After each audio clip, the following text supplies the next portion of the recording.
ओला electric, मैंने कुछ दिन पहले ओला इलेक्ट्रिक का एनालिसिस भी करा था।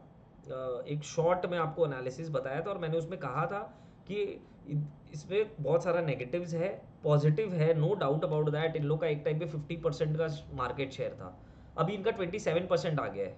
अभी जो करंट का डेटा आया है, मिंट की एक रिपोर्ट आई है जिसमें वो बोल रहे हैं clearly as per government records, ठीक है, गवर्नमेंट के डेटा के हिसाब से इनका टू व्हीलर स्पेस में जो 50% था वो अब 27% हो चुका है और लास्ट 2 महीनों से इनकी सेल भी डिक्लाइन हो रही है। आपने देखा होगा कि अभी इनका एक ऑफर भी आया है, 4999 का स्कूटी बेच रहे हैं ये लोग, इलेक्ट्रिक स्कूटी।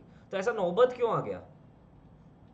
सर्विस सेंटर्स की प्रॉब्लम है। मैं आप मेरी पहले वाली ओला इलेक्ट्रिक वाली वीडियो देखोगे, आपको पूरा क्लैरिटी आ जाएगा कि what are the negatives of this company और कंपनी को वैल्यूएशन क्या मिल रही है। दिखाता हूँ, रुको।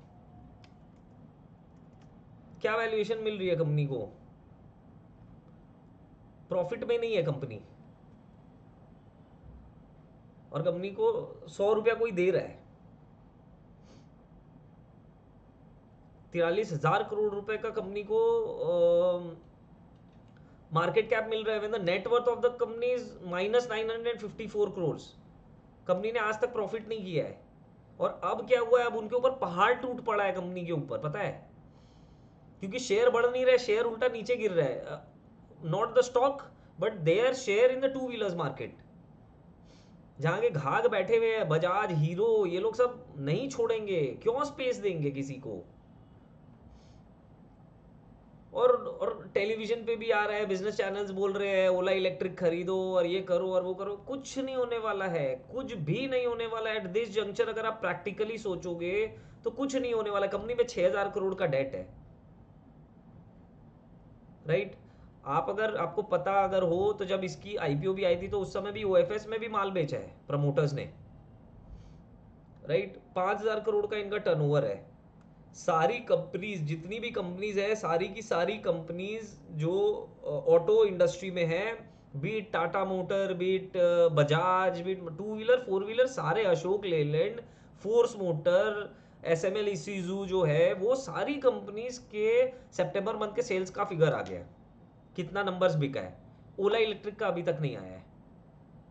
मैं पर्सनली ऐसी कंपनी में इन्वेस्ट नहीं करूंगा एंड मैं किसी को सजेस्ट भी नहीं करूंगा। रिकमेंडेशन, डिस्क्लेमर दे दे रहा हूँ, यहाँ पे कोई रिकमेंडेशन नहीं है मेरी तरफ से। मैं प्रैक्टिकली आई ओपनिंग बात करने के लिए बता रहा हूँ और इसमें कहीं डीप खोजना ही नहीं है, ये तो साफ दिख रहा है। आप ऐसी कंपनी खरीदोगे जिसकी नेटवर्थ ही माइनस में है, उस कंपनी का शेयर कोई खरीदेगा 100 रुपये में, क्या मिलने वाला है उससे? प्रमोटर की होल्डिंग सिर्फ 36% है, ठीक है, वो फिर भी अपने मान सकते हैं। Price to sales is almost 8%, बहुत ज़्यादा है। इंटरेस्ट कवरेज देखो, इंटरेस्ट देने के पैसे नहीं है इनके पास, ठीक है। आगे आओ, आगे और दिखाता हूँ नंबर्स। क्वार्टरली, क्वार्टरली नहीं, एनुअल रिजल्ट्स देखते हैं। क्वार्टरली भी देख सकते हैं। क्वार्टरली रिजल्ट्स देखो, ऑपरेटिंग मार्जिन इज -12%। ऑपरेशन से ही पैसा नहीं है और अभी तो सर्विस काम ही नहीं हो रहा है, सर्विस सेंटर है ही नहीं इनके पास उतने। ईयर ऑन ईयर देखो, 25% का मार्च 24 ईयर में -25% ऑपरेटिंग मार्जिन का लॉस है। जस्ट इमेजिन करो। और कोई आपको ये ऑनलाइन में या कोई टीवी पे आपको बोल रहा है कि आप आके खरीद लो और लोग खरीदने को तैयार है। 1266 करोड़ का इस साल भी लॉस है। क्या सोच के कोई इसको ले? प्रॉफिट भी कम हुआ है, देखो, टीटीएम बेसिस पे लास्ट ईयर से। तो कंपनी में देखोगे तो कुछ भी नहीं दिखता है, there is nothing in the company ultimately. इसीलिए, और इसको जानना समझना कोई रॉकेट साइंस नहीं है।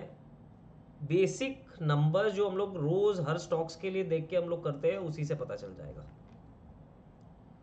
Promoters, Bhavish Aggarwal is holding this 30%। F में देखोगे मॉर्गन स्टैनले है, डीआईआईज में एसबीआई मैग्नम कैप फंड है। पब्लिक में कौन कौन से कुछ शेयर होल्डर्स हैं, Hyundai motor is also holding some shares, V sciences है, अल्फा वेव वेंचर है। ये सारे mostly venture capitalist kind of companies हैं, तो इनके पास जो शेयर है वो है। तो आप देखोगे अल्टीमेटली इसकी लिस्टिंग हो कि ये 158 का हाई मारा है, अब वहाँ से ऑलमोस्ट 60% 50% ऑलरेडी डाउन है। ठीक है, काफ़ी हद तक वहाँ से भी डाउन है और नीचे और भी नीचे जाना है, शायद अभी नहीं जाए, कुछ भी है।